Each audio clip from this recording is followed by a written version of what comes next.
यदि आपकी गाय भैंस दूध उत्पादन तो बेहतर कर रही है, अच्छा दूध उत्पादन हो रहा है, लेकिन उसका दूध बहुत पतला है, दूध में क्वालिटी नहीं है, माने दूध का फैट नहीं उठ रहा है, आप डेयरी में देने जाते हैं तो 20-25 रुपए पर लीटर के हिसाब से आपका दूध का रेट मिल रहा है। साथ ही साथ यदि आप कस्टमर को देते हैं तो कस्टमर भी वो बोलता है कि आप इसमें पानी मिला के दे रहे हैं।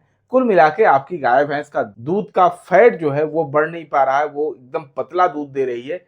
तो ये वीडियो आपके लिए है। स्वागत है आप सभी का हमारे यूट्यूब चैनल में, जिसका नाम है डॉक्टर साहब वेट यूट्यूब चैनल। यहाँ पे आपको सही और सटीक जानकारी मिलती है, इसलिए चैनल को सब्सक्राइब कर ले। साथ ही साथ बगल में बेल आइकन होता है, इसको क्लिक करके ऑल पे क्लिक करना बिल्कुल ना भूलें।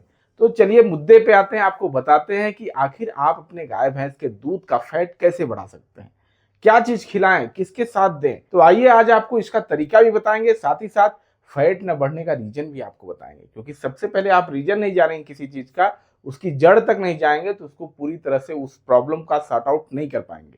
तो पहले हम बात करते हैं आखिर फैट और एसएनएफ आपके पशुओं में बढ़ता क्यों नहीं। ये मैटर करता है आपके पशु के ब्रीड पे भी। यदि आपका पशु का ब्रीड जो है देहाती गाय है या फिर भारतीय नस्ल की गाय है, तो उनका सामान्य तौर पे जितनी और गाय हैं एचएफ और जर्सी की तुलना में इनका फैट और एसएनएफ ठीक रहता है। लेकिन यदि आपकी गाय एचएफ है तो उस कंडीशन में उसके दूध का फैट कम रहता है। कुछ ब्रीडें ऐसी हैं जिनका फैट और एसएनएफ कम रहता ही है। लेकिन बात यह हम कर रहे हैं कि आखिर आपकी गाय भैंस का दूध का फैट क्यों नहीं बढ़ पाता। आप बहुत प्रयास कर चुके हैं, फिर भी आपके गाय का दूध का फैट बढ़ नहीं रहा है। आपको अपने पशु के मेटाबॉलिज्म पे ज्यादा फोकस करना पड़ेगा।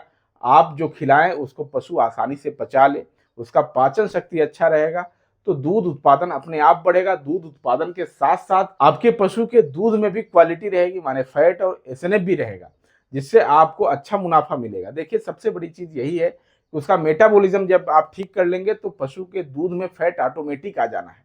तो क्या ऐसा चीज है जिससे मेटाबॉलिज्म भी ठीक रहे, दूध का फैट भी बढ़े, साथ ही साथ हमेशा आपका पशु ज्यादा से ज्यादा दूध उत्पादन करता रहे। इसके लिए महत्वपूर्ण 3 कदम आपको उठाने होंगे। पहला कदम यह है कि आप अपने पशु को डिवार्मिंग यदि नहीं किए हैं, आप अपने गाय भैंस को डिवार्मर नहीं दिए हैं, कीड़े की दवा नहीं दिए हैं, तो उसको कीड़े की दवा पहले दे दें। कोई भी कीड़े की दवा जो आपके क्षेत्र में आसानी से मिल जाए। यदि नहीं मिल पाए तो नीचे लिंक है, यहाँ पे क्लिक करके आप डिवार्मर घर बैठे खरीद सकते हैं, मंगा सकते हैं। तो पहले आपको क्या काम करना है, पहले कीड़े की दवा माने डिवार्मर देना है। कीड़े की दवा कैसे देना चाहिए उसके लिए स्पेशल वीडियो आप लोग चाहेंगे तो हम बना देंगे, कैसे कीड़े की दवा दी जाती है, उसका सही तरीका क्या है। तो ये रही पहली बात। दूसरी बात, आपको अपने पशु में ये देखना है कि पशु कहीं से वीक तो नहीं है। वीक का मतलब यह है अंदर से वीक तो नहीं है, बाहर से तो शाइनिंग है लेकिन कहीं ना कहीं अंदर से वीक है, कमजोर है, या फिर आप अपने पशु को अच्छा फीड नहीं दे पा रहे हैं, इसकी वजह से आपका पशु हमेशा कमजोर रह रहा है। तो आप फीड पे विशेष ध्यान दें। देखिए फैट और एसएनएफ बढ़ाने के लिए आपको दलिया वगैरह देना चाहिए, गेहूं का दलिया या फिर आप मक्के का दर्रा या फिर अच्छा कैटल फीड जो मिल्क यील्डिंग कर सके, जो फैट को बढ़ा सके। इसके लिए बाजार में बहुत सारे फीड उपलब्ध हैं। साथ ही साथ आपको सबसे बेहतर तरीका यही है कि आप उसको अपने दाना मिश्रण के साथ दलिया जरूर दें। गेहूं का दलिया आप अपने दाना मिश्रण का 30% दे सकते हैं। यदि आपका पशु 10 किलो खा रहा है दिन भर में, तो आप 3 किलो दलिया दे सकते हैं, गेहूं का दलिया दे सकते हैं। इसको आप उबाल के दे सकते हैं या फिर कम से कम 6 से 7 घंटा इसको पानी में रख के भिगो के फूल जाए तब आप दे सकते हैं। ज्यादा बेहतरीन इसको उबालना होता है, माने इसको पका लीजिए, इसके बाद अपने पशु को खिलाएं ताकि उसका दूध उत्पादन में वृद्धि हो, साथ ही साथ दूध की क्वालिटी बढ़े, उसका फैट और एसएनएफ भी बढ़ सके। ये 2 पहलू हुए। तीसरा पहलू, जो मेन पहलू आपको बताने जा रहे हैं, ये सबसे इंपॉर्टेंट है, क्योंकि यहीं पे आप मिस्टेक खा जाते हैं, यहीं पे आपको धोखा होता है। देखिए इसके लिए सबसे पहले आपको ध्यान देना पड़ेगा, जैसा मैंने पहले बताया, पशु के मेटाबॉलिज्म पे।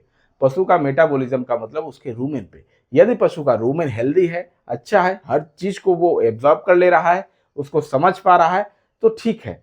यदि गड़बड़ है तो आप बेहतर से बेहतर चीज उसको दे दीजिए, पशु को दे दीजिए। आपका पशु अच्छा दूध उत्पादन भी नहीं कर पाएगा, उसका मेटाबॉलिज्म सही नहीं होने की वजह से उसके दूध में फैट भी नहीं बढ़ पाएगा, साथ ही साथ एसएनएफ भी नहीं होगा। उसके साथ में पशु हमेशा आपका कमजोर भी रहेगा और धीरे धीरे उसकी कमजोरी इतनी हद तक होगी, उसका इम्यूनिटी लॉस होगा, जिससे आगे चल के पशु बार बार बीमार पड़ेगा, वो रिपीट ब्रीडिंग का शिकार होगा। कई बार आप एआई करवाएंगे फिर भी आपकी गाय वो कंसीव नहीं करेगी, आपकी भैंस वो कंसीव नहीं करेगी, वो गर्भित नहीं हो पाएगी। तो यहाँ आपको मेटाबॉलिज्म पे विशेष फोकस करना पड़ेगा। उसके रूमेन को हेल्दी होने का आपको कुछ चीज देना पड़ेगा। रूमेन को हेल्दी करने के लिए, मेटाबॉलिज्म को ठीक करने के लिए आपको देना है बाईपास फैट।